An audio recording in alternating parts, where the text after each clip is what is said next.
Okay, earlier this morning, we saw the first of 4 blood moons. Some say that's a sign of the times, the end times. Others say it's a normal scientific occurrence. Billy Hallowell is the editor of Faith, the Faith vertical for TheBlaze.com, and he joins me now. How are you, Billy? I'm doing well. How are you? Very good. I don't know what to think about this because, you know, a good friend of mine, John Hagee, is on this. And the world is so damn crazy right now, and a lot of the things have been fulfilled that are, you know, look for these signs. And we're told to look for these signs in the heavens. You started looking into this. What do you think? You know, it's so complicated, right? Because you hear Pastor Hagee talk about it, and you see the Bible, and you see prophecy, and you say, okay, this sounds like it could be true. And then you have so many evangelicals, so many Christians of all stripes on the other side of it saying, no, there's nothing here. You had a lot of evangelicals and a lot of Christians on the other side of Noah, too, saying, go see it. Which we talked about recently. Right. Absolutely. And so I think in this case, it's interesting because what Hagee is saying is you've got this tetrad, this set of 4 blood moons, and they happen to fall on Passover and the Feast of the Tabernacles this year and then next year. And that this has only happened a few times. And the truth is there's a lot of these sets of 4. Yeah, not right. Go ahead. Not on the holidays. Right. Not on the holidays. There's only been 8 of these that have fallen on the holidays in the past 2,000 years. Okay. And one of them, wasn't it for the destruction of the temple?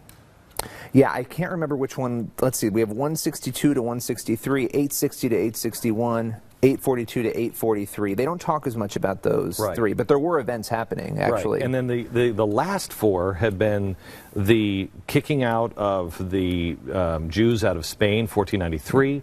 Then you had 1949. Yeah, 1948-49 for the establishment of Israel. Then the 6-Day War in 67, and now this one. Right, and the interesting thing, and I think where some of the skeptics go with this, is they say, well, you know, you look at the founding of Israel in 1948. They came the next year. So, you know, this year what we're sort of saying is, okay, well, these might predict something that might happen next year, might happen this year. So there's sort of a different order in how some of these have gone. They've fallen after or before. Somebody said today, I think it was maybe Pat or Stu, said, what is the point of all this? Why do you care? And for me, it only comes because Jesus was very specific, and he said, look for these signs, and you will see signs in the heavens. And so he wouldn't say that if it wasn't important. You know, I don't think it's not essential to our salvation, but it is important for some reason.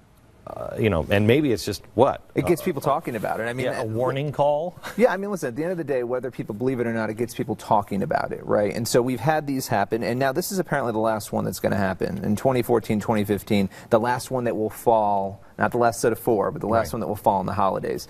Now, it's a lunar calendar, right? So the Jewish calendar is a lunar calendar. So some people will say, oh no, eventually you're going to have them fall on those holidays. But, I mean, there have been interesting events that have fallen in these years, big events.